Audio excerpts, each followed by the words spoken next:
clinicians.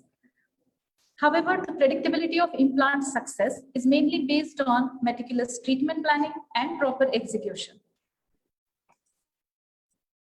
If we don't adhere to the proper protocol, it could lead to devastating consequences, especially in the aesthetic zone. Hence, understanding and adhering to the fundamental principles of implant placement remain critical for achieving long-term success. This is what we'll be learning in today's webinar from one of the most experienced and eminent speakers in this field, Dr. Sudhindra Kulkarni. Dr. Sudhindra Kulkarni will be enlightening us today on the topic replacing maxillary central incisors with implants, challenges, processes, and outcomes.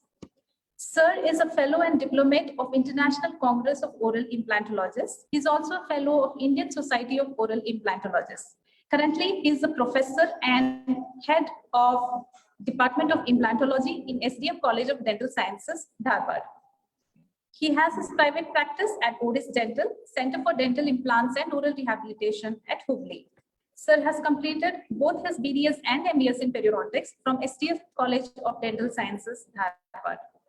Sir is a quintessential clinician whose work has entailed entire gamut of cases from simple surgeries to advanced block grafts, cowrie grafts, sinus grafts, zygomatico implants, soft tissue enhancements and aesthetics, as well as full mouth rehabilitation cases. He has also done a considerable number of maxillofacial implants for restoring parts of the facial skeleton. Sir has made many remarkable achievements in the field of implantology. However, it may not be possible for me to enlist all of them due to the present constraints of time. Hence, I'll be very brief. Sir has been invited as a keynote speaker for various national and international conferences.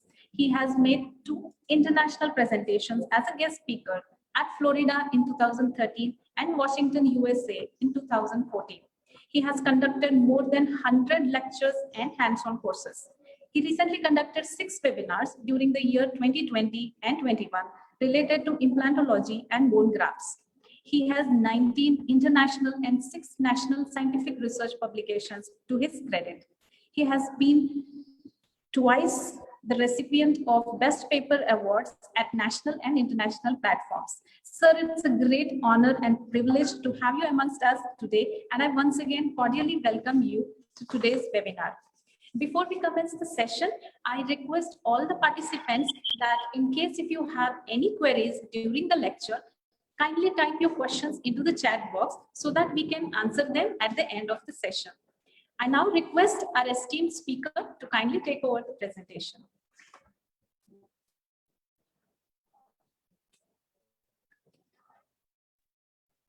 Very good morning to everyone. Am I audible? Yes. Yes, sir. Okay, excellent. So thank you so much for the lovely words. That's been very nice. Being invited, feels good to be invited this time virtually by Bharati Vidyapeeth Dental College. I have been there to your college in person, and I found it as one of the best centers that I visited in the recent past. Very big thanks upfront to my madam, Dr. Vidya Dodwad, who's been my guide and who's been my well-wishers all through my career. And to all my friends back in Bharati Vidyapeeth, Sachin, Lalita, and so many whom I met when I was there 2 years back, I think in person. Hopefully, we should get back to meeting in person than these virtual meetings. Thank you so much, everyone, for your wonderful words. So without much delay, let's start today's presentation. I'll just start sharing my screen. Just give me a minute.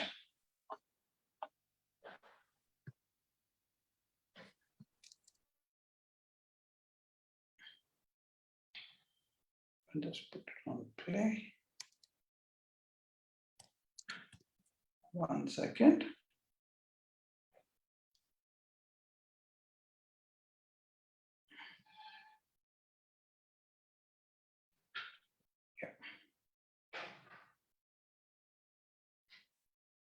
Yeah. Is this clear? Yes. Okay.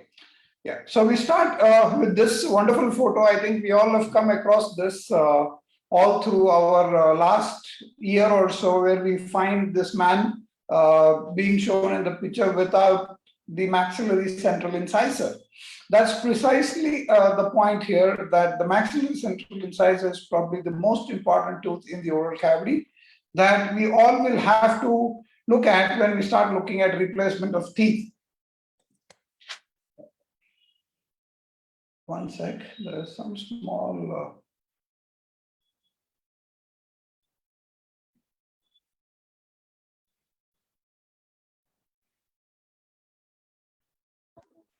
One second, just give me a minute.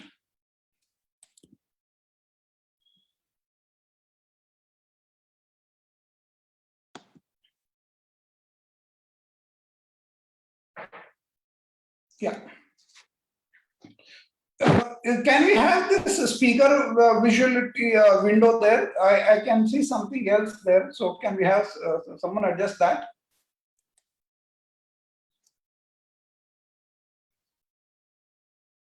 Yes, sir.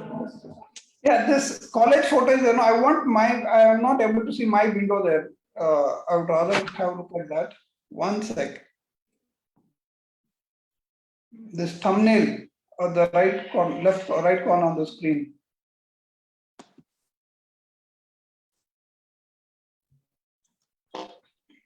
One sec. We are able to watch you, sir. We are able to see you. Okay. No, because no, it's eating up my screen. One second. I'm unable to see some of the pictures there. One sec. Just.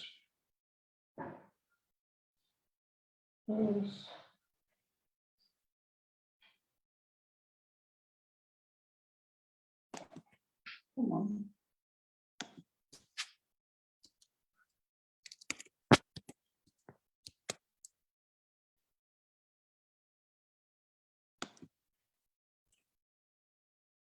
Can you minimize this window?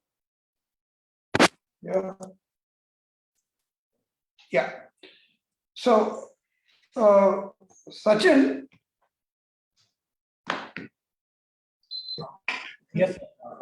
Can you minimize this window where all those, this one is coming, because that's eating up my screen here. Sir, can you just choose a different view on your screen? There is a the right top corner. There is a view. The cursor is not going there. One second, wait. I'll just try.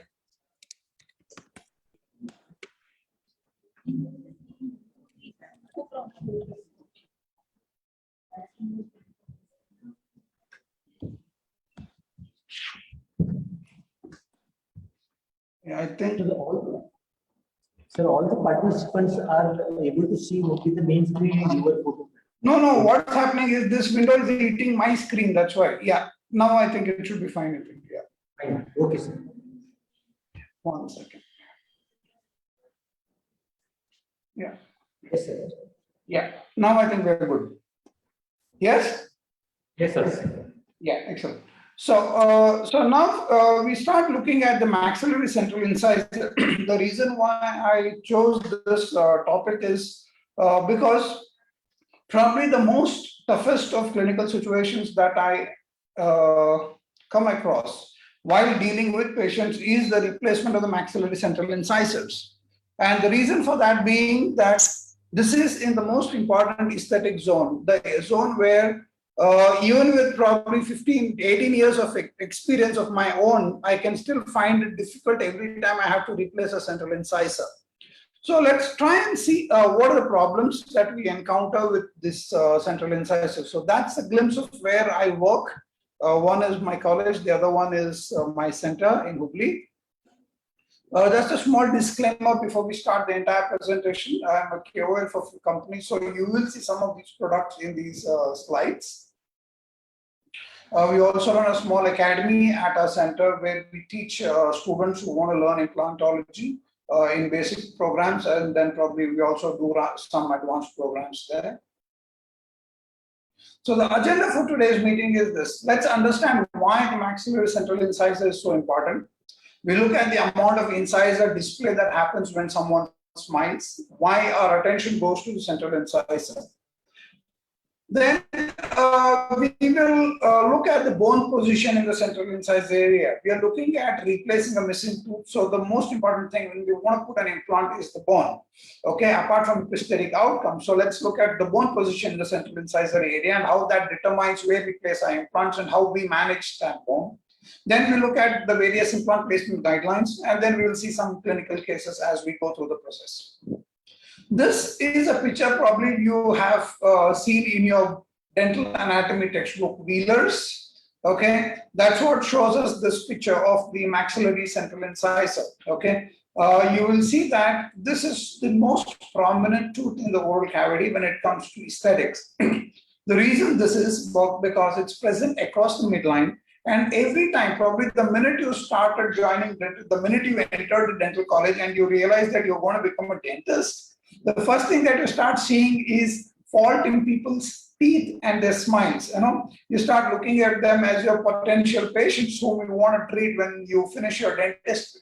It's like that. And the most important tooth that we all notice that is missing in a particular patient is maxillary central incisor. I don't know, you all have noticed MS Dhoni with his missing first premolar or second premolar, exactly in similar manner, but that did not make any significance. Whereas the central incisor makes a lot of significance, and I'm pretty sure we all know why is it so important.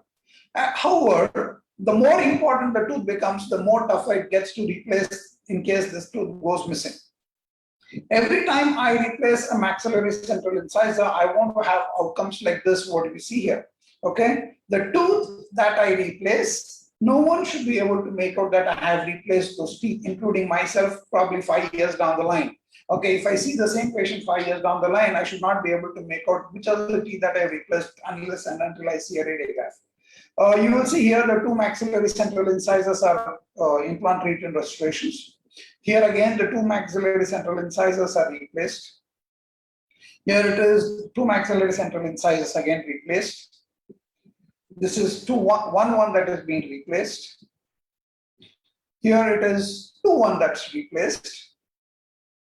And at the end of the day, when we see all these cases, we are looking at a situation where the outcomes have to be so wonderful that you should not be able to make out any difference between that was naturally present and what is being replaced. This is what we call as invisible dentistry, and that's what we want to happen.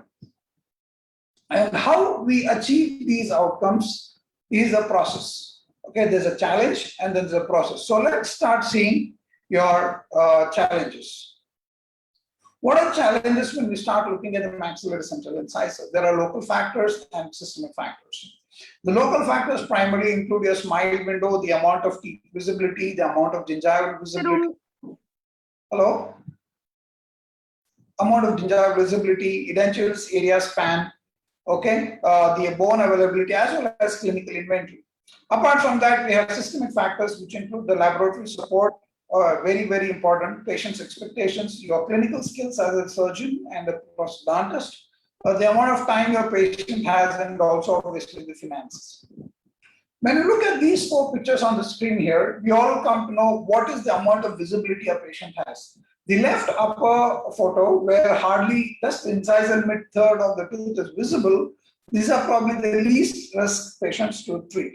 Whereas everything else, all the other 3 pictures are probably those patients in whom you would start scratching your head on how I will replace the central incisor without causing any damage to the adjacent teeth, and more importantly, without having anyone to make out that this tooth is the one which has been replaced. We are looking at those situations where the tooth that I replaced should merge with the rest of the dentition. There has to be a wonderful amount of gingiva or the pink that should look absolutely normal. It should not look that has been painted on a tooth or extended roots. So that's why replacing a maxillary central incisor becomes that much more difficult every time you have a patient in your clinic with a missing tooth. Let's look at certain basic guidelines. These are guidelines which are holding true till date, and these are the ones which we look at all the time. Every time I have a missing tooth, I always draw these 3 lines. I first and foremost make an occlusal view photo, and then I draw these 3 lines and then check where my buccal bone level is, where my lingual bone level is, and where the incisor edge of the teeth are. Because These three lines, the buccal, the lingual, as well as the incisor lines, are the ones that will determine where I would seat the implant and in which angulation I would seat the implant and at what depth I would seat the implants. The red spots that you see here are the ones which will show you exactly where an implant has to come if you are ready to do a cemented retain restoration. So let's look at this situation. There are two implants that are placed in the maxillary central incisor area and the two crowns that come on top. The implant, when it is placed bang in the center, you have only option of restoration would be a cemented restoration, and you will get fabulous outcomes on these situations. On the other hand, if you place the implant bit more buccal, by any chance, if the implant goes buccal, then that's not a very, very great situation to have. At no point in time, you will err in implant placement going buccal. If you place an implant that goes buccal, which goes beyond the incisal edge or on the outside of on the outer aspect of the labial envelope, then you will end up with a situation where you will put a crown, but that crown will not look good because what's going to happen as the implant goes more buccal, the buccal bone goes away, and as the buccal bone goes away, the soft tissue starts going away, and then you start seeing grayness being shown through the mucosa, and whatever kind of a soft tissue graft you do, in all likelihood, you may not be able to cover this up. On the other hand, you can err, or you can place an implant deliberately on the lingual side. You can go a bit more lingual. If you place it exactly in the cingulum area, then you'll have a beautiful crown that you see here on the left side. On the other hand, if you go a bit more palatal than normal, then you'll have a bit more over-contoured restoration that you would see in your patient that we call as a pregnant crown. Also, very, very important is the angulation. When you look at these pictures here, you will see that the drill that goes in to make your implant osteotomy has to be banged in the center where the tooth has to be replaced. You can't go mesial, you can't go distal. The mesial you go, you will spoil one papilla. The distal you go, you spoil the other papilla. Okay? The implant position is very, very important, which has to go exactly in the cingulum of the tooth. Also, very important to understand is the labiolingual angulation. You may have gone at the right point, but if your drill has gone more buccal, your entry point is good, your buccal entry point is good. But when you see it from proximal, if your drill is emerging out buccal, then you are in a situation where you will lose the buccal bone. You may have excellent implant stability. You want to have implant going in rock solid bone. But the problem will be that because the implant has gone far too buccal, the mouth of the implant is emerging so buccally, what you'll end up with is a situation where you will have to compensate this with an angled abutment. And sometimes, even with a certain degree of angulation, you may still not be able to deliver the best possible outcomes for your patients. So see that your implant positions are gone in exactly the right mesodistal, buccolingual, as well as labiolingual positions. Also is the angulation. You have to see that when you're placing an implant, especially in the maxillary central incisor area, you always use a drill extender. Okay, this is a tip for everyone to carry back home. Because when you're trying to drill into the bone, okay, if you use a standard size 16 mm drill, the length of the central incisor or the adjacent teeth is around 10 or 12 millimeters. So the implant handpiece head would hit the adjacent teeth. So when you're sitting at 9 o'clock and trying to make a drill hole, the implant head would hit the adjacent teeth. And to correct that angulation, you will go buccal and or mesial or distal. And if you go that, you will end up with a situation where you may not have the right emergence for your teeth. And for that reason, it's always better to use a drill extender, extend the working length of your drill, and then go ahead and prepare your osteotomy. That's how you can avoid all these errors that you see here on this picture. Okay. Last but not the least, but something that is more sacrosanct, something that is inviolable is what we call as the depth of placement of the implant, the level at which the implant has to be seated. The depth of placement of the implant is determined by this imaginary line, an imaginary line joining the buccal CJs of the adjacent teeth. Okay, and this imaginary line acts as a guideline where or at what point the mouth of the implant would end up with. Okay, so if you're using a bone level implant, the mouth of the implant will have to end 3 millimeters apical to this imaginary line. If it is anything more than 3 millimeters, then you'll have to either end up with a deficient soft tissue, you will end up with either using a very long abutment. At times, even with both, you may not still be able to get the best possible outcome. So One value which is completely inviolable is the apicocoronal positioning of the implant. The mouth of the implant has to be 3 millimeters apical to the imaginary line joining the adjoining teeth hinges. If you go deeper, you may end up with a soft tissue defect. If you come more coronal, you will end up with a shallower crown. So both ways, it is not very good.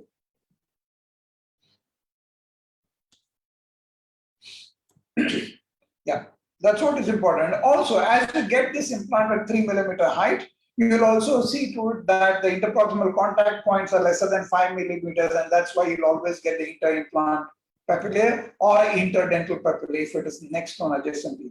And that's why it's very important to see to it that the apicocoronal positioning of an implant is absolutely sacrosanct. If you don't have bone there, then you will grow the bone vertically to get your implant in that position, but you'll not put an implant further deeper. You can probably have a leeway space of 0.5 millimeters, but nothing more than that.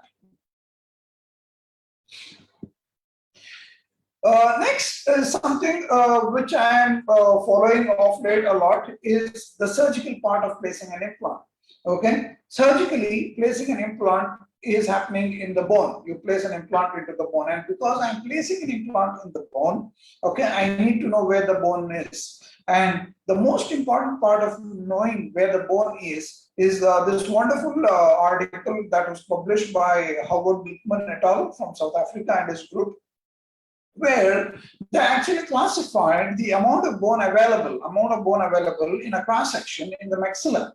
Okay, and what they did was they did classify it into these various sections. They classified it as class 1, 1A, 1B, class 2, A and B, class 3, class 4, and class 5. What they did was they evaluated the position of the root in relation to the alveolar socket. Class 1 is when the root or the tooth is completely present in the center of the socket. There's adequate amount of bone present on buccal and lingual. If the thickness of the facial bone wall is more than 1 millimeter, it's class 1A. If the thickness of the buccal bone wall is lesser than what we call as 1 mm, then it was class 1B. In India, I have more class 1B patients than a class 1A patients. Okay. Class 2. Class 2 is a situation where you have a retrocline teeth. Teeth are retrocline, where the root tip actually touches the buccal alveolar part of the buccal bone. However, in class 2A, the crestal bone at the top is thicker, whereas the apex is thinner. In class 2B, the crestal bone is also very thin, and these are very, very tough clinical situations to handle. We'll see a case example of both. Class 3 is a situation where the tooth is present, a bit more buccal, but luckily you have adequate and more than adequate amount of bone present on the palatal. So though the tooth gets lost, though the buccal bone is thinner, there is so much of bone present palatal to the tooth root that you can still get your implant in the right angulation without a worry. So class 3 is probably the most and the best way to put an implant in the anterior maxilla or in the central incisor area, but we do not encounter a lot of these cases. Class 4 is a very disastrous situation because these are those situations where this is typically a case of someone who has a very prominent premaxilla, or patients who have teeth like bunny's teeth, they call it, what the orthodontists use, the bunny teeth, where 2 central incisors are located 1 step ahead of the rest of the dentition. If these patients, or as and when these patients lose their teeth, you will see that the bone is present far too labial, and when the tooth gets lost, you have a considerable amount of bone loss. However, when you have to go and place an implant in these patients, you cannot place it palatally. You will see that there is a lot of bone present palatally. But the problem is because the alveolar process is so labially positioned and the lower anterior opposite teeth are also labially positioned, you will not have an implant. Though you have bone palatally, you can't put an implant palatally. If you put an implant palatally, then you will end up with a situation where you just cannot restore it. So this is a very, very tough clinical situation to encounter when we look at class 4. Let's see a case of that. And worst case situations are class 5s. Okay, class 5 are those situations where the tooth is in the center of the socket. There is hardly any alveolar width beyond the apex. So you'll see in the radiograph and the clinical schematic diagram here, beyond the apex of the tooth, the alveolar process is so narrow, and in case you lose the teeth, the bone becomes so thin that you really require a lot of augmentative procedures to go ahead and finish up these cases. Okay, so what I have done is, though the central incisor replacing central incisor like a 3-day program, what I've done is I've just picked up certain cases to show how you handle and place an implant in these different class 1, 2, 3, and 4 bone situations. So let's make it very easy for everyone to understand. Let's look at the clinical situation of a class 1A. Class 1A is a situation where in the tooth is centrally located, you have good bone. If you have more than 1 mm bone on the buccal, then that's an excellent situation to end up with. So let's look at this. Is a case which I literally dug out yesterday. I was literally hitting out at more than 2,000 case files in my hard disk. I was trying to dig out one case where I had a class 1A bone. So this is a patient who had a trauma in the maxillary anterior segment. He had lost those teeth, 2 teeth had broken. And what I saw here, So this is a situation here. Let's go back to the radiograph here. So class 1A is where you have thick buccal bone, the tooth is centrally located, you have thick palatal bone, and your implant can go in very easily. So when I was looking at this case, okay, so when we opened up this case, so we have thick tissue, thick bone. So the implant that goes in here, the implant gets placed in that central incisor area, undergoes a socket sheet procedure because we have adequate bone at the apex. The implant can place in. The other one is a conventional placement. The abutments go in. Okay, you can see that the depth of the placement of the implant is exactly 2 mm apical. So that's why that's the height of the neck of the collar of the abutment. And then we have a 3-unit bridge that just got cemented. And this is probably around a month when he came down for a follow-up. Because we have done the socket shield here, you can see that the beautiful emergence on that tooth, and there's a Pontic site prepared. So this would eventually settle down and look much better over a period of time. Because this is the only case what I had of a class 1A bone where the root is centrally located, where you have more than 1 mm thickness of the buccal wall, which rarely happens. And nowadays we end up doing a lot of socket shield. So the implant you see here in the picture has gone exactly the center of the alveolar process. Buccolingually, it's gone bang in the center because the tooth was located in the center. So the implant also went in bang in the center of the alveolar process. Okay, and these are very easy cases to do. On the other hand, if you have a class 1B where the tooth is centrally located, but the labial plate on this particular tooth is very, very thin, less than a millimeter in thickness, then you are in a problem because this thin sheet bone can disappear in a fraction of time. Okay, and that's what happens. Let's look at this case. Maxillary central incisor missing, a very young girl. She had what we call a history of trauma. The tooth was reimplanted, the tooth number 21. And when she got implanted, the tooth held fine. The tooth was in her mouth for literally 10 years. And now she came back with a situation where this fragment of tooth was becoming mobile. When we did the radiograph, there was no root available. So this was the digital planning for the design of the restoration. So that's what you would see on a radiograph. There's just the crown, there's no root. The entire root is resolved. Okay, and you will see that the gutta is still there in the bone. But looking at the position of the crown, you could figure out that the root was bang in center, but the labial plate has been thin. So it's like a class 1B situation. Okay, so we removed that piece of crown. There you can see the grayness of the gutta which was guttered out and taken out. The implant was placed. Some simultaneous GBR was done. We did a GBR taking the bone from the same site there, along with some slow resorbing bone graft material. A conventional collagen membrane, dual layered collagen membrane placed, sutured, tacked so that the membrane would not move around. Excess graft is obviously taken out or tucked underneath the membrane. Get a nice primary closure and leave it. The patient then comes back. This is just the radiograph of the case after the immediate implant placement and temporization. So that's a temporary. Patient comes back. It's a Maryland temporary. Every time you do a GBR, you don't give a removable prosthesis. It's always a fixed prosthesis that we deliver to our patients. Okay, so patient goes back with a temporary restoration. They come back for uncovering at the end of 3.5 months, especially depending upon the kind of graft that you use. If you use the slow resorbing, you can wait for 4 months. If you use the regular lot of autogenous bone, then you can re-enter probably at the end of 3.5 months. Okay, that's how when she came back for uncovering. So we're trying to uncover a bit of a contour deficit on the labial. So what we do is we take this excess tissue from the palate, we de-epithelialize this and tuck it underneath the buccal flap.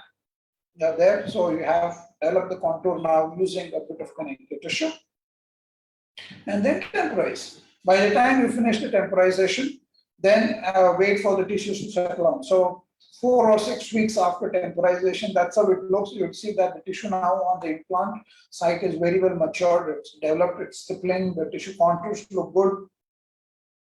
So what we do now is we then go ahead and do our impressions. Then this is the final abutment. This which was endodontically treated required a crown, so we did that. Actually. And then that's how you see here that by the time you finish restoring the central incisor, both the central incisor crowns look absolutely similar. Okay, the emergence, the soft tissue, the papillae, everything on the central incisors look very good. Okay, and that's how it's going to hold up because these are metal-free restorations, and we know that the soft tissue loves a metal-free restoration. It attaches to it, and that's how it's going to lead these patients to having these teeth in their mouth for a very, very long period of time. And that's what the radiograph shows us. You see that the implant is bang in the center there. Then we have the grafted bone, and you can see those whitish granules there. That's the slow resolving xenogenic material there, which stays there. But what's important to understand in this case is you have a 1B situation. The tooth was bang in the center, but because the root resorbed and the buccal bone went away along with that, we have to augment only the buccal. The implant went where the root, ideally the natural root was present. So it's a class 1B situation. Let's move on to a class 2A situation. These are those patients who have a bit of a retroclining or the teeth which erupt more straight in the mouth. Okay, especially in patients which are class 2 division 1 kind of a situation where the maxillary central incisors are tilted a bit more palatally. The root is buccal and the incisor is palatal. So this is exactly a classical case of that, where you will see that the root is literally jetting out at the apex here into out of the bone, 2 central incisors. This lady had endodontic treatment done around 15 years back. Now both the centrals had fractured. She literally came with fractured teeth to the clinic. So we decided they were stuck with a glue. She had just stuck with the Fevikwik in her mouth and literally came as an emergency. So we got the CBCT done, and then we're doing the surgical procedure exactly on the same day. Okay, so we found that this what was a situation there. Okay, the teeth were removed when we're using the piso.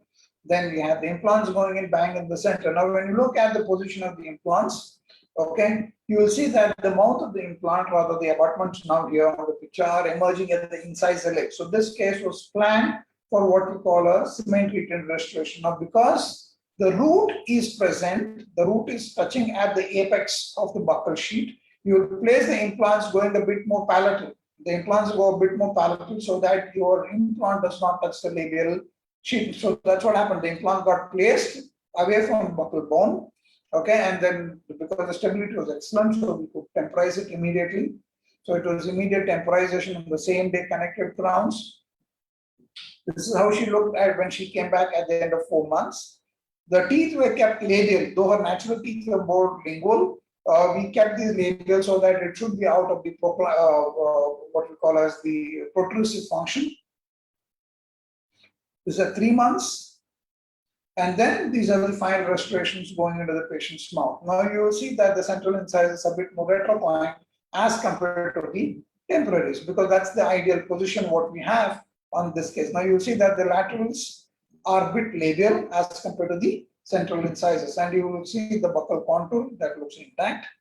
The papilla is completely filling the 2 inter-implant spaces, and that's what we want. We want the papilla to fill the entire 2 inter-implant spaces. The reason why replacing 2 central incisors is more tougher than 1 is this. Now, this incisor papilla that we have here does not have any blood supply, periodontal ligament blood supply from both the sides.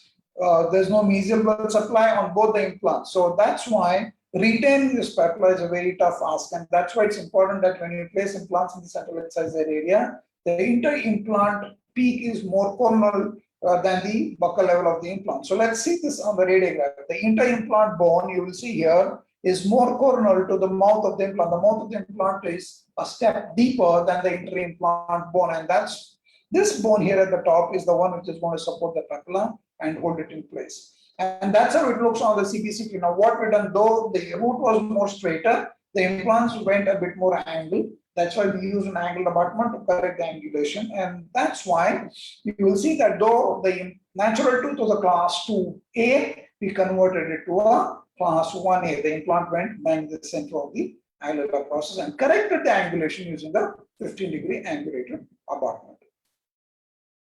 Class 2B is exactly similar, but with a very, very thin bone. Let's look at this again. A very common occurrence in clinical practice. So a patient who has a class 2, the teeth are retroclined, the central incisors are retroclined, the root touches the apex. Now, this is a case where she is by nature a class 2B, but she had a trauma, and that's why this patient had also broken the tooth, and there was a loss of the buccal bone. So this is how this girl was, absolutely paranoid girl. You'll see that the natural central incisor that's there in the mouth is retroclined. The tooth is out of the alveolar process, but retroclined. The lateral incisor is also jetting out a little bit. So when you open up these sites, you will see here that the buccal bone is absent. There's the root that has to be taken out. So now when I'm placing an implant, I'm placing this particular implant in a manner that the mouth of the implant opens a bit more lingual. Though the implant is on the cingulum, I will still have to do a cemented crown in this case and not a screw retail. So we did a conventional GBR, implant went in, we temporized this case immediately. It's very, very important that as a principle in my practice, I do not send anyone back without a temporary tooth. Even if I have started operating in the evening at 6 o'clock, and if it's 10 o'clock at night, no patients in my clinic walk back without a missing front tooth. They come with a missing tooth, but they always go back with a temporary prosthesis in their mouth. It's very unprincipled of me if I send anyone without a missing, without a tooth, especially in the maxillary aesthetic zone. I have to send, even if it looks horrible, it should still be better than someone not having a tooth. Okay, so in this case, what we did was we did the implant, we did a simultaneous GPR to get the contour, then the implant got placed, the temporary. This is how she came back probably after 15 days when we removed the sutures out. 3 months down the line, custom making of the impression post was done. Then we had a customized abutment all the way, so that we could give this patient a beautiful looking tooth. So now when we're looking at a maxillary central incisor, we always custom make the abutment, custom make the impression rather. So we customize the impression. We customize the impression so that all this emergence, this ovoid shape that we have generated here using a temporary, will be captured into the impression post. So we capture that into the impression post. Then that goes into the laboratory. So the lab will then make me a custom made abutment. So which this ovoid shape is generated into the abutment that I have placed here for this patient.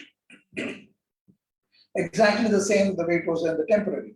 And then you deliver a metal-free restoration on the central incisor. You will see that the stippling on this tooth is as good as what we have the adjacent natural teeth. And that's how it looks. This is probably after a month after fitting the final restoration.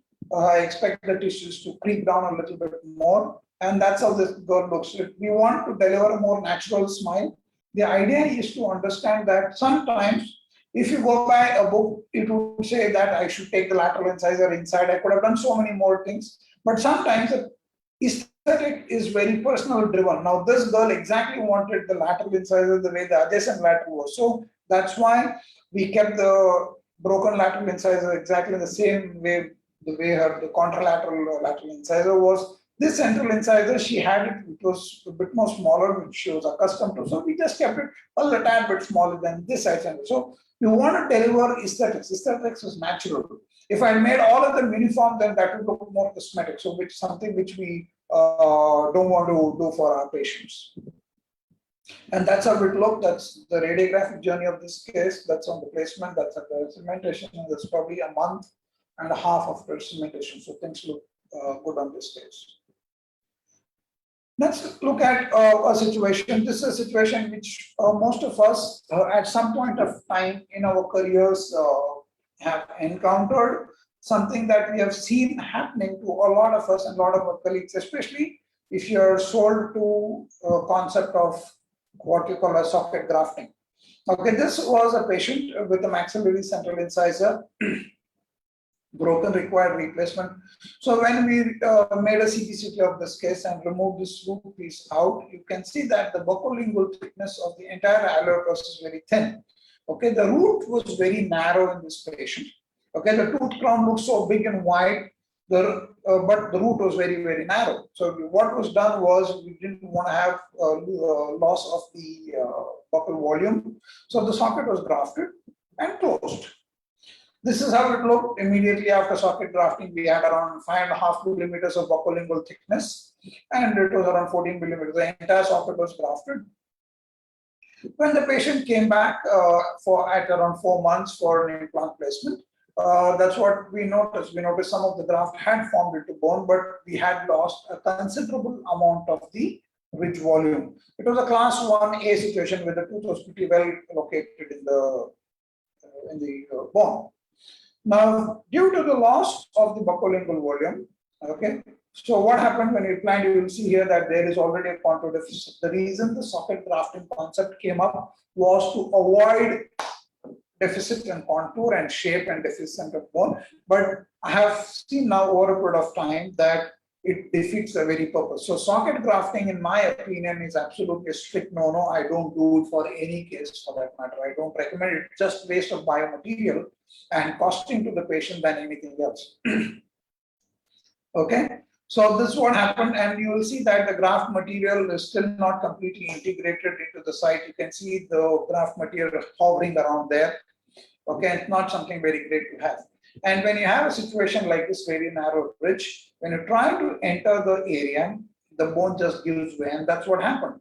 So when we curated or to soften bone, when we tried to enter, the bone just gave way through the drill. And we had now a defect which was buccal deficient. We now have a defect which is no bone buccal, no bone lingual, but good proximal bone. Okay. So these are situations which require emergency grafting. You can't leave it like that. So what we did was we went to the Ramus, harvested 2 block grafts. Then we fixed those block grafts in the form of a cowrie block, so that we could now get the necessary ridge width, and because it's autogenous, it will eventually form good bone there. Okay, we get a nice primary closure in those sites. You can see here, the block was fixed with 2 screws, one holding the buccal graft and one securing it. Okay, so we now had a long screw holding both the grafts together, and then we had one screw holding the buccal graft to the residual bone. So we again now converted this to a class 1A situation. Patient comes back at around 4.5 months. You're ready to receive the implant. So we open up the site. Now you will see that there's good bone there because it's autogenous, it's good bone always. You remove that, and you can see as you drill into the site, you can actually see bone on the drill, which is completely vascularized. You will see a bone that's completely vascularized. That's what we want to have. And then you can see that this is through the entire length of the drill from the apex of the socket to the mouth of the socket. There's full length of what bone formed. The implant goes in. The implant maintained with excellent stability, with more than 40 NCM torque, 70 of ISQ. It was ready to be loaded immediately. Though some amount of contour deficit was there, so we did a connective tissue harvest, secured the connective tissue, the abutment was connected, and then temporized. So patient goes back with a fixed temporary, which is rendered out of occlusion, either eccentric or in protrusive. And then we close up. Patient comes back at the end of 3.5, 4 months, now ready for restoration. Okay, so we now have the contour, we have the shape, everything ready. So we just temporize the central incisor a little bit. You can see here his natural central incisor, sorry, has a very narrow cervical line. It looks more acute, whereas in an implant, you can't make it so narrow, because if I made it so narrow, then you would end up with a very large black triangles in the adjacent areas. That's why the patient was shown this temporary and told that we are going to make it a bit more wider than what he has on the adjacent side. The ugly composite filling was changed to a better one so that you could get a nice finish. And then that's how the tissue was finished. We now have the contour, we have the shape which was captured. And then we have the final abutment going in, and then we have restoration that got fitted. Now you will see that with the restoration in place, the buccolingual contour on the implant side as well as on the natural teeth side look good. The only difference between this implant crown and the natural teeth is the cervical, the shape. This is more wider, this is more narrower, and that's how it looks on the radiograph. We now have the implant all the way, the bone all the way there.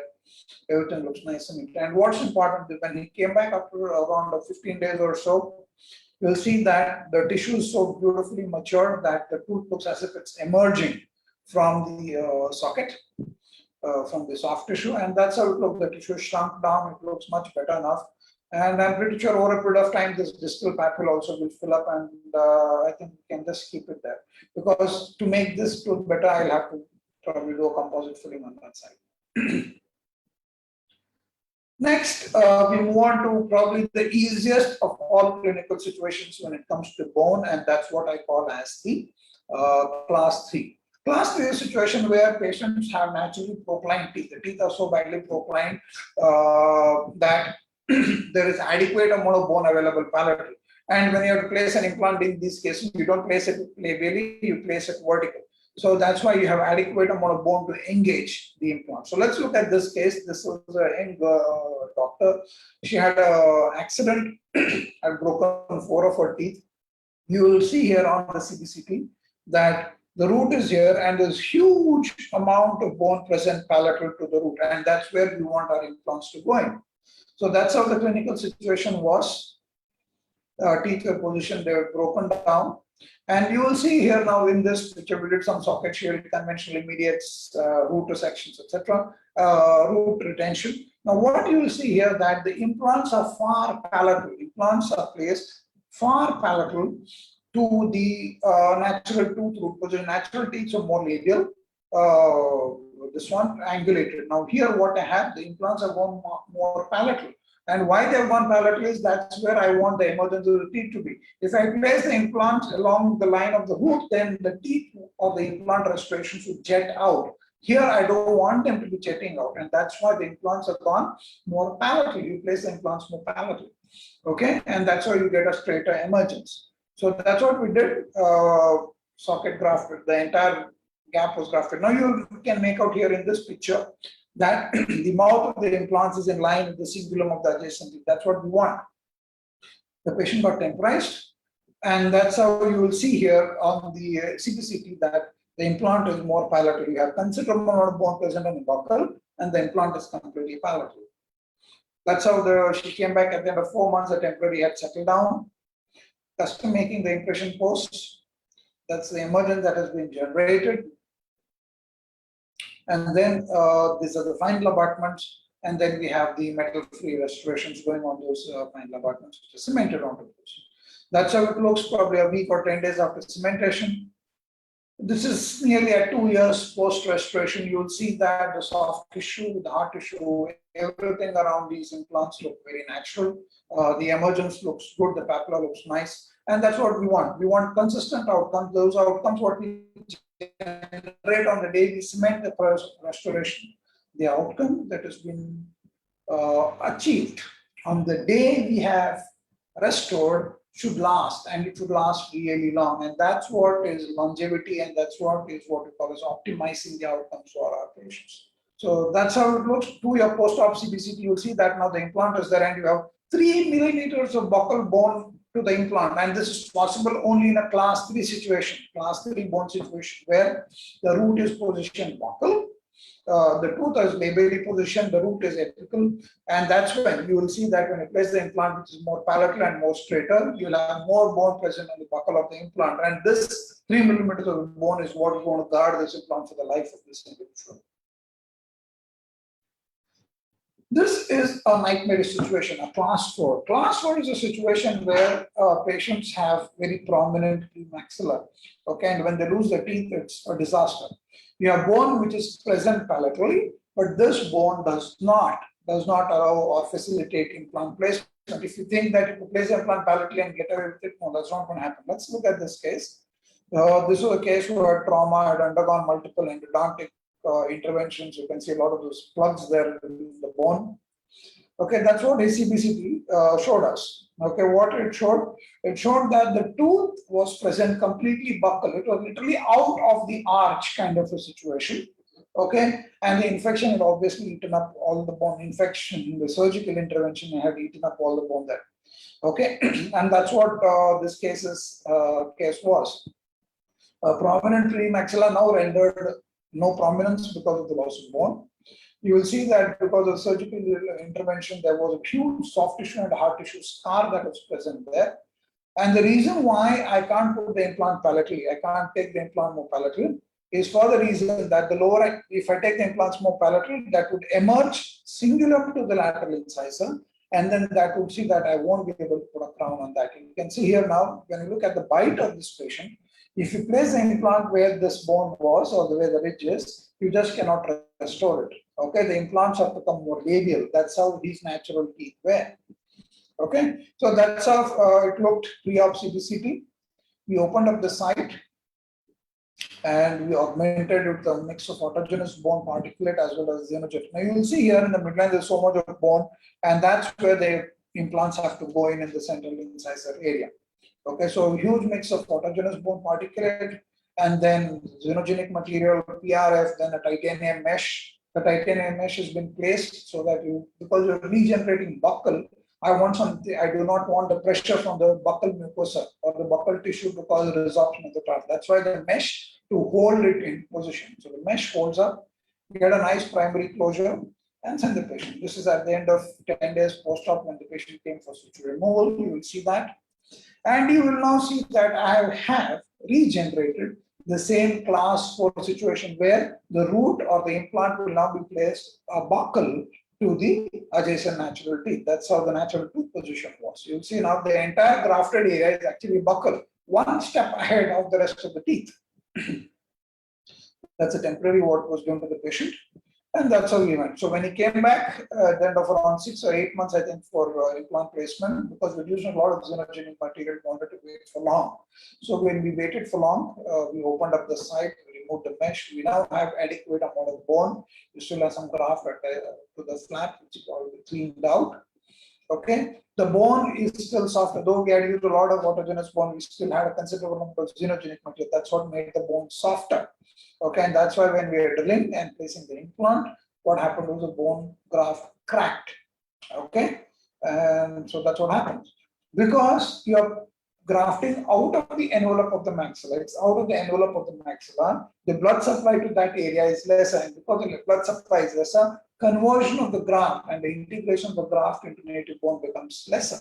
And because that very reason, you will end up with what you call a softer bone that's forming.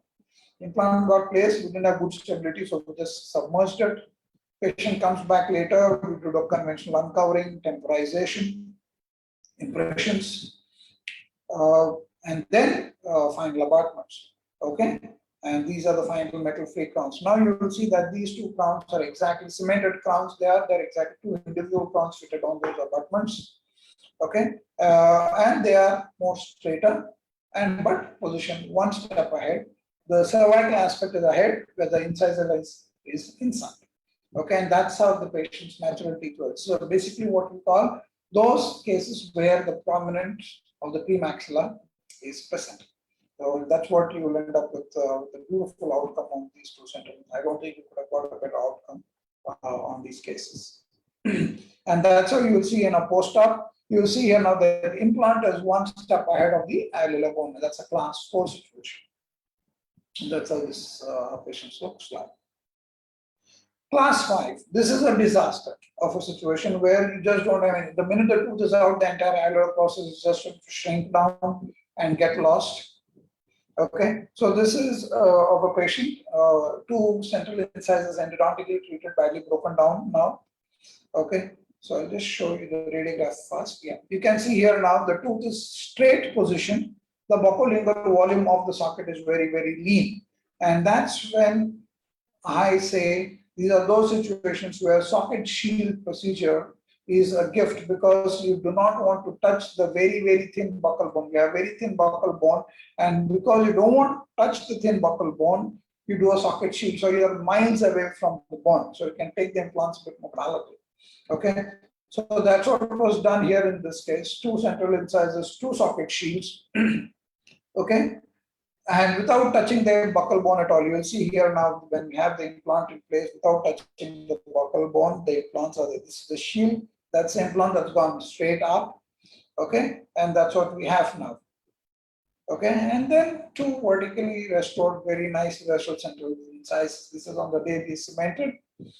This is probably at the end of 1 month, you start seeing the papilla getting filled up because of the shield. There's a periodontal ligament blood supply coming in there, and that's why this papilla looks so much better. And that's how it looks. And also, very importantly, because we have left the shield in place, the interdental bone peak is not touched at all, and that's when we also have better blood supply to the papilla. So these are those set of cases which we could confirm into the kind of bone defect what was there, or the bone position is there. Next, we have certain cases which probably would not fit into any of those areolar bone situations. So we have a situation here, we have a maxillary central incisor missing 2-1, history of trauma, considerable amount of bone loss, buccal bone missing, contour gone. Okay, and when you look at planning, you will see that the implant has to go more palatal. So that was done. These are those cases where you can place the implant. Adequate amount of bone is present buccal, but you don't have buccal contour. So these are those cases where the implant can go in straight, nice and neat, but you have to build the contour. So always understand when you're replacing the central incisor, it is not just the implant going in the bone, but it is also about getting the ideal buccal contour. The contour is not just cervical scallop, but it's also about the buccolingual shape.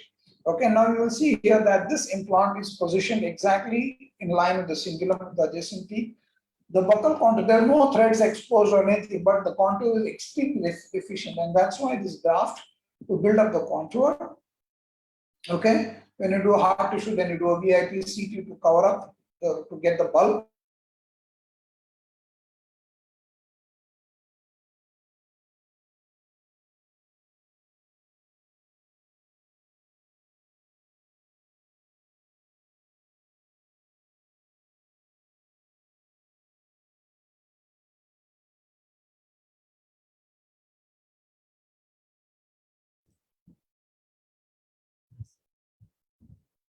Sir, your video is stopped, paused.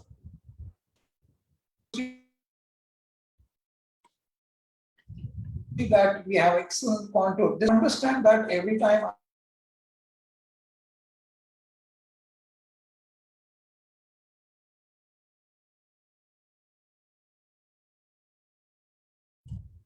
Uh,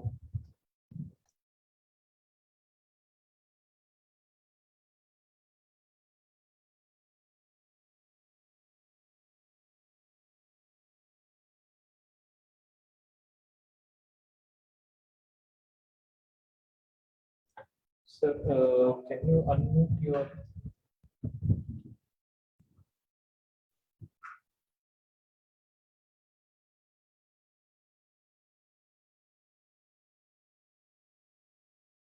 Sir, your mic is on mute.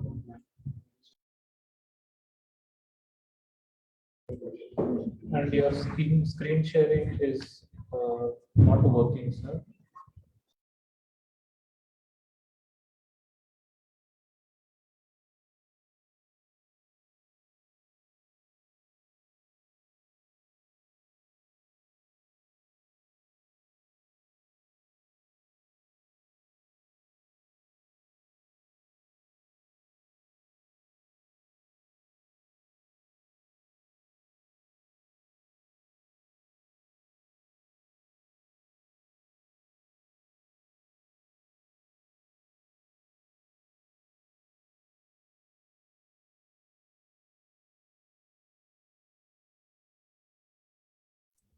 Sorry for the inconvenience. We are trying to reconnect with the speaker.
Dear participants, we are extremely sorry for the technical problems. Yes, I think we have regained our connection with the speaker. Just hold on for a minute. We'll be back soon.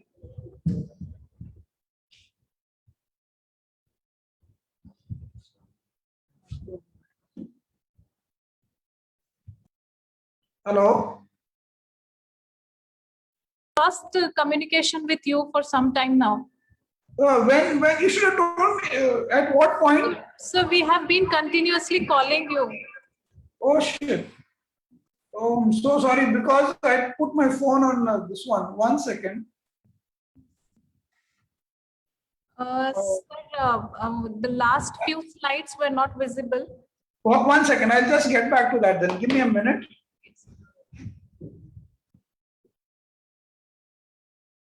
I'm so sorry. I was busy on this, so I just could not.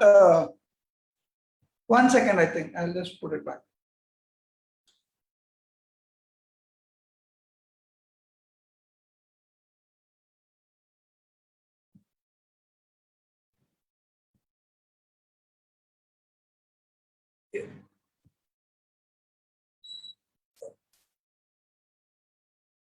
Was it here? We are unable to see the screen, sir. This one? Screen is not yet shared, sir. We can only see you. Oh, 1 second, 1 minute, 1 second, 1 second.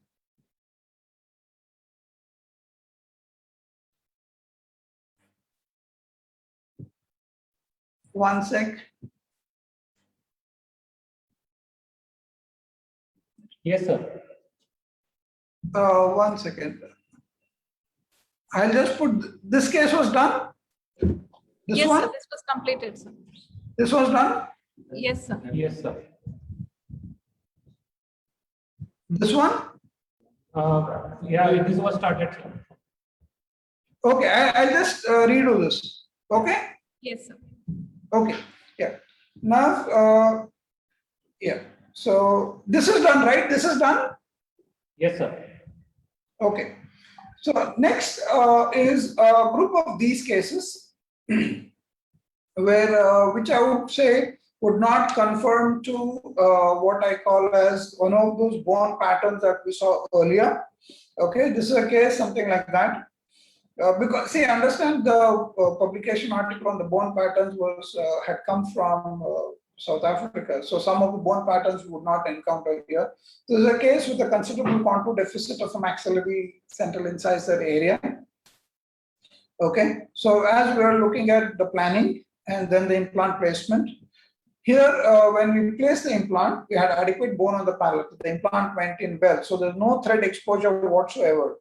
So the reason to augment these kind of situations is primarily due to getting the contours. Please understand, it always has to be in your mind that every time you look at it, replacing a maxillary central incisor, it is not just the placement of the implant into the bone, but it is the general what we call as the emergence. The emergence is not just buccolingual, but it's also from the sides.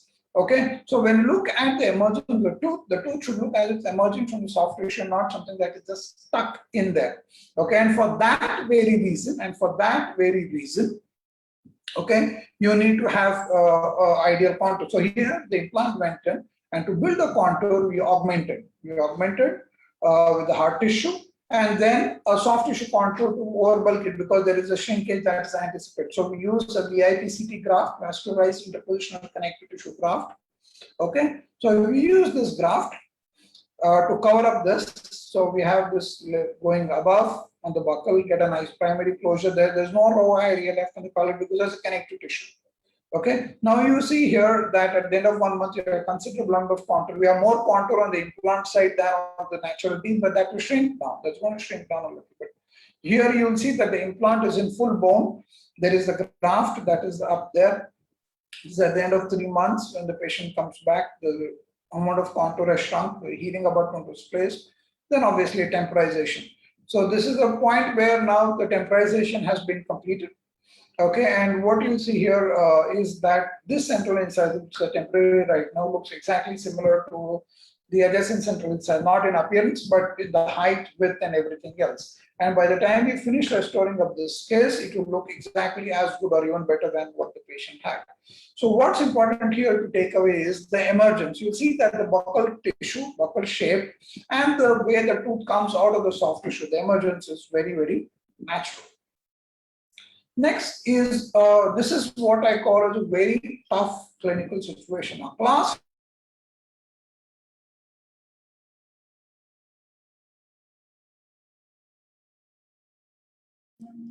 We are not able to. So your connection is stuck. Lost.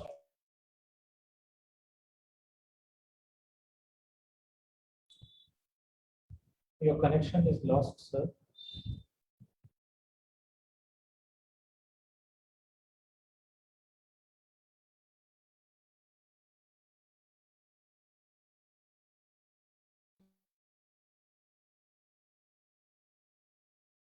especially in patients who have trauma. Now look at this case.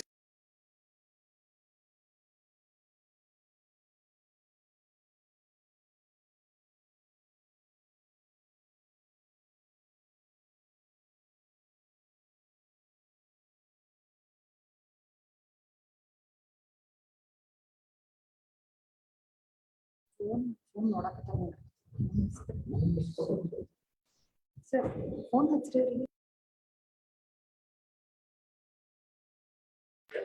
Your mic is muted, sir.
Yes, sir. You can see your screen now.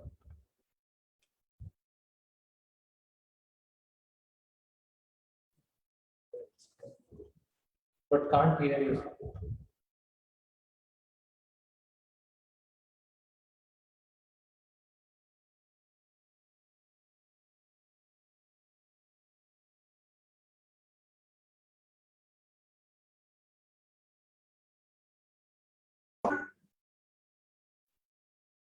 Hello.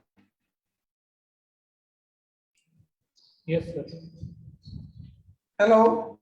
Yes, sir. We can hear you. This was done. Yes, sir.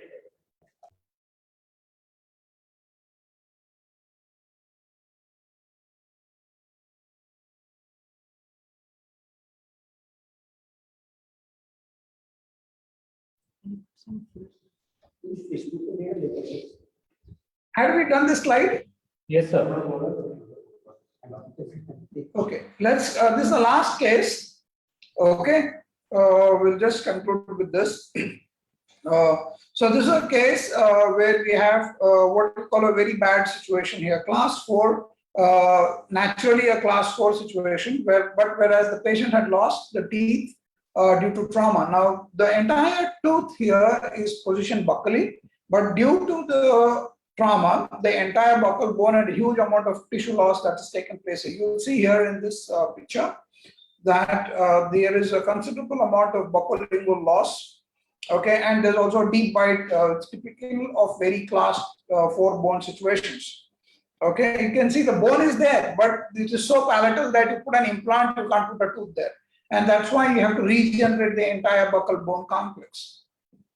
So that's what we plan now in this case. We plan the incision to open up.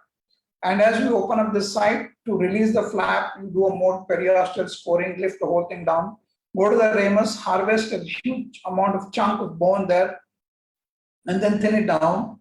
Use a scraping. So we first fix the block, then fill all the scrapings into the particular area. And as you do this part of the fixing, the next thing that you do is you get a primary closure, put a lot of PRF, get a primary closure. So now what I'm generating is the entire buccal complex to make it back, to go back to class 4. Okay. And over a period of 4 months, the tissue would shrink down, but I would have good bone. Now, as I have a good bone, so I place the implants, get primary closure, we re-augment a small area there and develop the papilla. So what we do is you go underneath the buccal palatal flaps to harvest pedicles and get a nice papilla. However, due to the multiple surgical procedures and scarring that's happened due to the initial trauma itself, we end up with a soft tissue deficiency, and I cannot have an inverted papilla in between the two centers. So we have to regenerate this papilla, and for that reason, we go back and do a VIPCT again. You do one more round of vascularized interpositional graft. The reason to do a vascularized graft is that carries its own blood supply and it will be viable and it will integrate into the rest of the soft tissue. If you do a free soft tissue graft, then the graft will involute and the very procedure would become futile. So what we do is to generate the papilla, you do a VIPCT flap again. So now you will see here that we have a shape of the papilla. It's all good now. And then you start programming the soft tissues using the temporary. So you use a temporary, start programming the temporary, and then once you think everything is done, you can't do any more than that, then you do a final impressions. You will see here now the positions of the implants. The implants are positioned in line with the lateral incisors. The teeth are going to come a bit more labial, just crossing over the lower anteriors. And you see that how wonderful.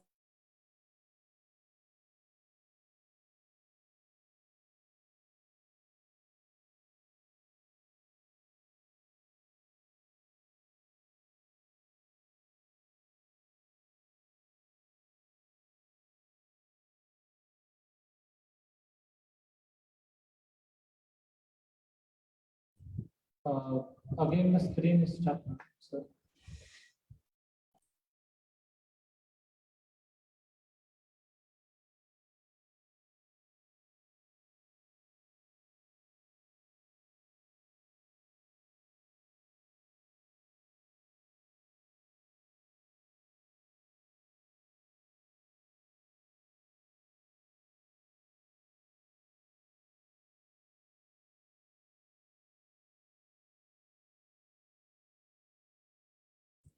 We are unable to hear you, sir. Your mic is mute. Screen.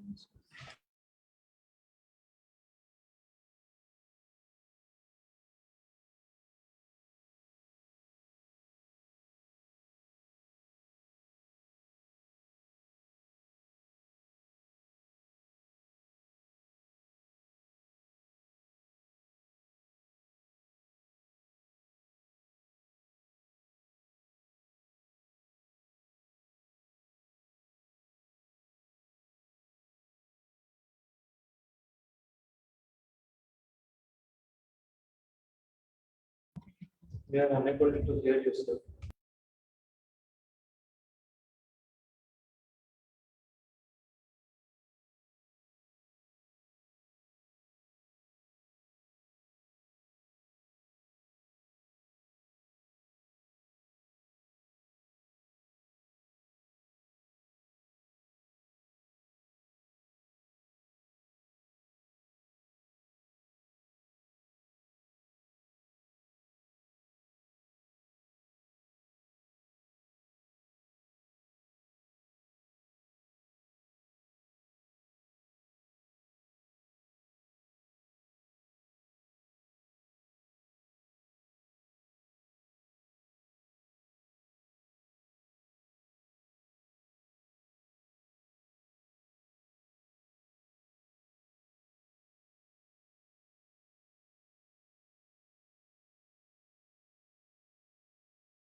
They are unable to hear you.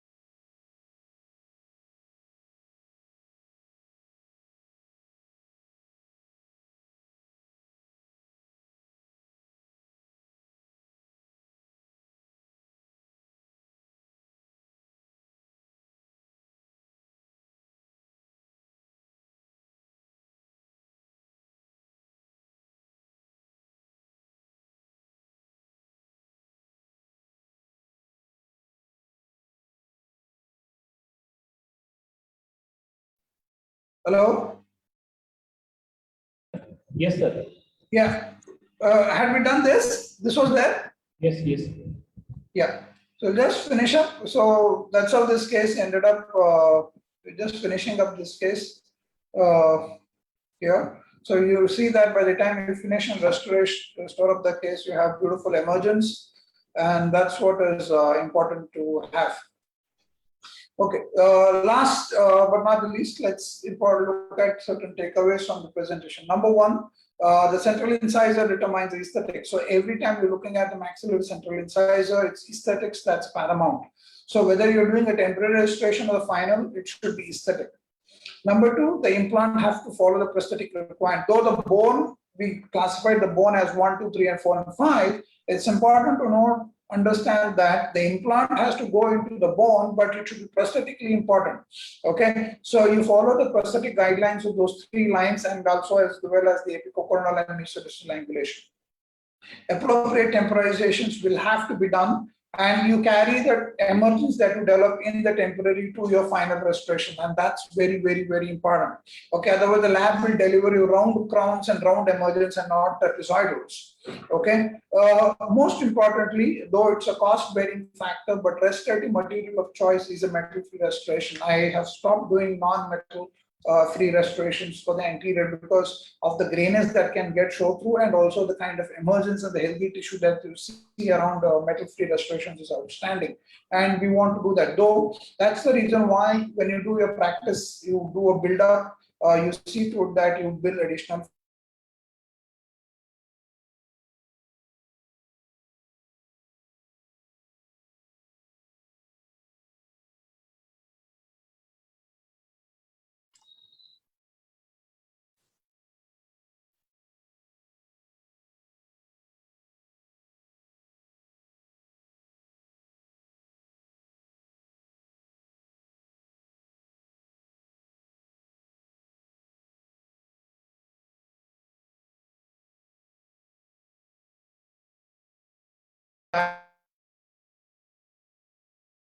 when you do a restorative material.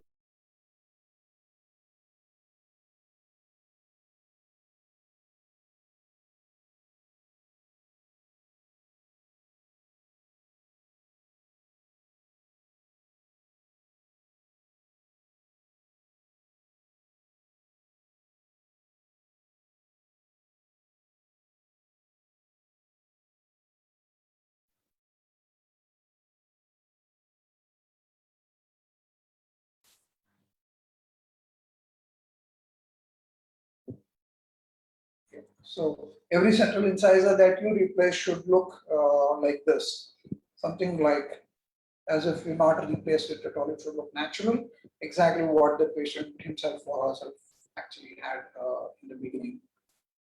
So thank you so much for having me here. Yeah, the tooth that you replace should not look something like this that is stuck in the patient's mouth, but it should look beautifully emergent. And that's why maxillary central incisors are very important and very tough when you look at replacement. Thank you so much, and I'm ready to take questions.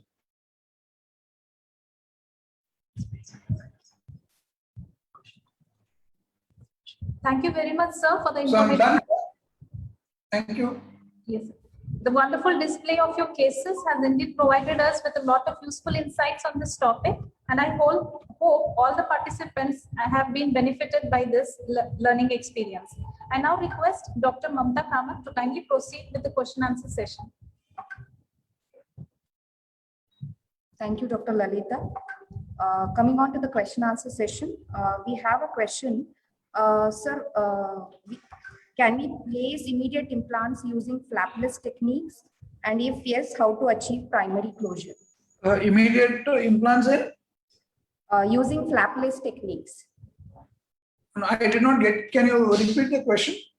Sir, can we place immediate implants using flapless technique? Yes, you can place immediate implants.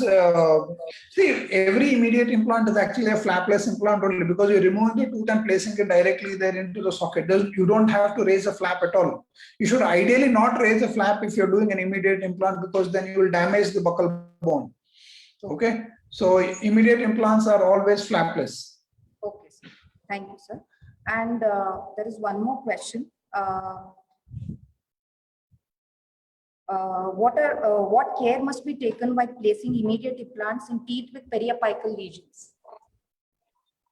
Yeah, the only thing you have to understand is you have to determine what is the periapical lesion, means whether it is a cyst or it is a granuloma. Whatever it is, you are supposed to completely remove it. See that the bone is white, clean and bleeding. And if that is the situation, you can go ahead and place an implant. Engage the implant beyond 3 mm beyond the lesion and you're good enough to go. There's no need to worry about that. What's important is you should have a clean site where the implant goes in. Okay, sir. Thank you.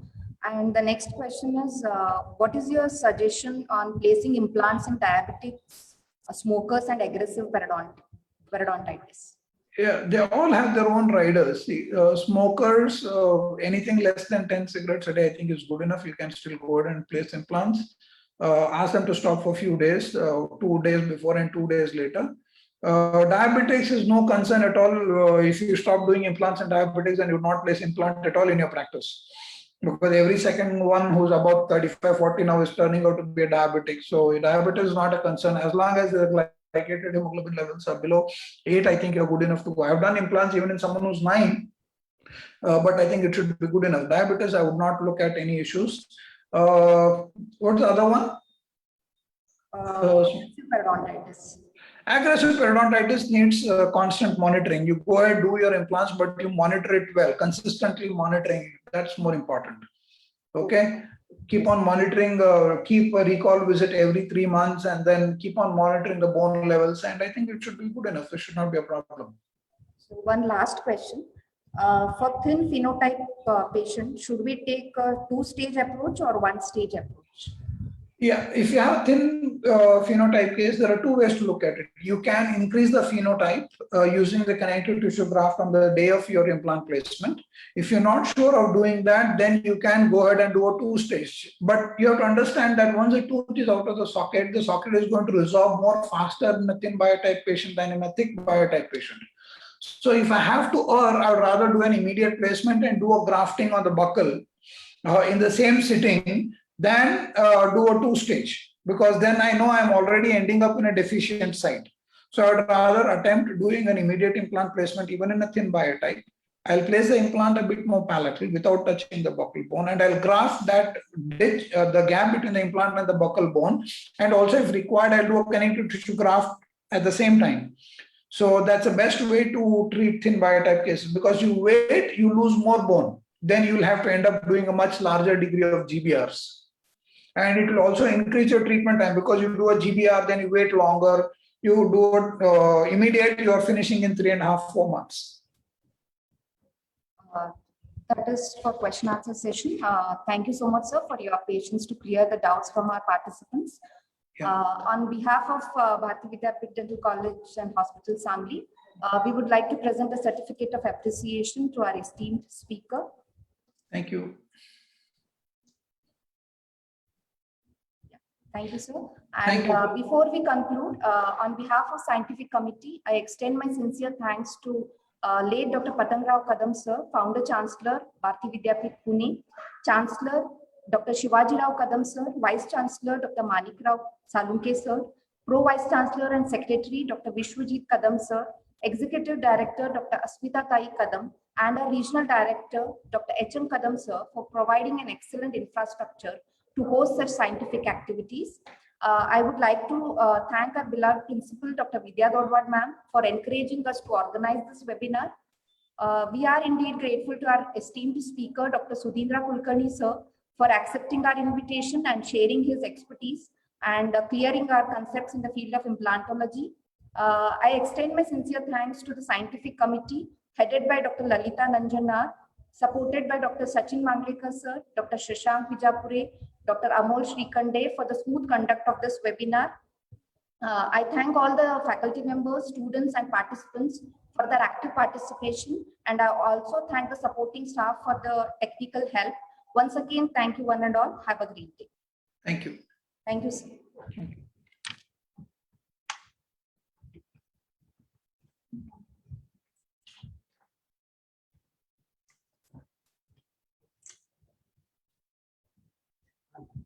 Sir,